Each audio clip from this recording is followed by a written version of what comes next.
To Heathrow Airport. Yes, passengers there will have to go through full-body scanners from today. They're part of a series of strict new security measures in response to the attempt to blow up a plane over Detroit on Christmas Day. Well, Breakfast Graham Satchell has been to Gatwick Airport because they're coming in Gatwick next month to see what passengers there think of them.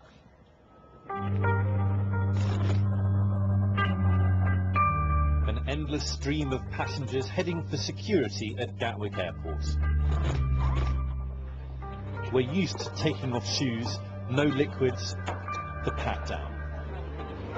But after the failed attack on Christmas Day, security at airports is changing again. Here at Gatwick and other airports, you'll see more dogs like Charlie, and they won't just sniff your bags. In response to the attempted Christmas Day bombing, dogs will be sniffing you as well. How do you feel about being sniffed by a dog? No problems at all. Absolutely no problem. It's better than being blown up on a plane, isn't it? I don't remember bad, but me would be a bit weird.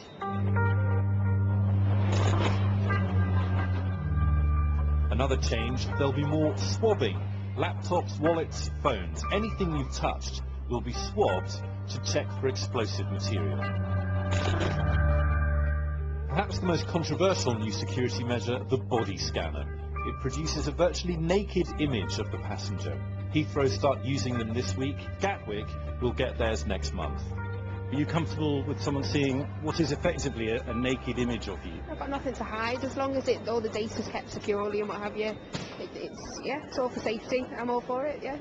It does seem to be a bit intrusive at times, but as long as, you know, they don't hold that data in any way and find it, you know, post up on the internet anywhere. The government has said no images will be kept and people operating the equipment will be vetted, but concerns remain. Body scanners won't find explosive devices hidden inside the body. And something that may appall privacy campaigners, children will also be scanned. I think the view is that those images are not considered to be indecent. The screen operator will not be able to see the individual as they pass through. The images will be deleted straight away. But children are okay to be screened? Absolutely.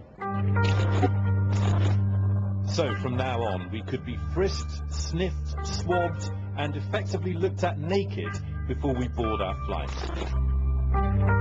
The government says it's a proportionate response to a real threat. Graham Satchell, BBC News, Gatwick Airport. Joining us now to discuss the new airport security checks is Alex Deane. He's director of Big Brother Watch. It's a group campaigning to protect people's privacy. So I gather you're going to be against. But what's your main concern? Well, privacy is a serious concern for anyone going through an airport faced with images like the ones shown in your report.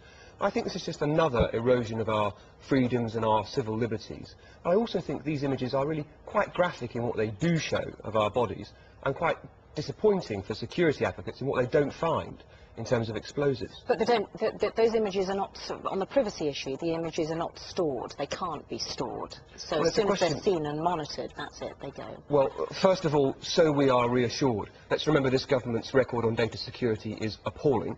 But secondly, even if that does work, and I'm far from convinced that it will, how comfortable are we with people seeing us like that? And certainly, why should airport travellers be humiliated by having those images shown to themselves? Hang on, what's humiliating about having another step taken to keep you safe in the air? And we heard the interview with a woman at Gatwick Airport saying she didn't mind a dog sniffing if it meant it was less likely she was, you know, be involved in a security issue on board a plane. So what is this humiliation in simply going through a scanner and standing there for a minute and then walking on? It is yet another incursion into our privacy, I say. But the other thing to bear in mind is, what sort of free society are we trying to protect here? If you've, in order to fly, got to show your genitals to a man at the airport, I think the terrorists are winning. Surely if it makes you safer, it's a step worth taking. Well, that logic, that if it helps one case, if it saves one life, if it helps one child, if it saves that little bit of CO2, these are always the arguments for every incursion into every element of our lives, whether it be a DNA database with millions of innocent people, a million innocent people on it, or anything like that. You haven't really answered the point. If it makes you safer, then it's worth doing. First of all, I don't accept that it does make you safer. An Austrian TV professor on German TV earlier this month walked through a scanner live on TV. It failed to pick up plastic explosive, chemical explosives, detonators, a knife he had on his body. But on the scanner that they're using at Heathrow, they tried it out in Manchester on a similar sort of somebody trying to smuggle in something in their underpants, which was the failed Christmas Day plot, and they did manage to pick something up. So it's not true to say that they're not effective. They can be effective. Try it the other way round. It's true to say they can be ineffective, and at a cost of £100,000 a pop. Not that it's my place to discuss government policy. I think it's intrusive anyway. It might not be good value for money. But do you remember, Sean, President Obama said the failure on the Christmas Day bomber was due to lack of intelligence sharing, of intelligence they already had. It's not something new they need. They just need to do what they're doing now better. Right, and that comes down to profiling as well, which is something we're going to be discussing in tomorrow's programme. The majority of people, I have to say, Alex, writing in to us this morning, say, if you don't like it, don't fly. They're broadly in favour. Brian and Brentwood, if you oppose full-body scanners, don't fly. If I was booked on a flight and someone refused to be scanned, I would refuse to fly, as the risk of terrorism would be unacceptably high.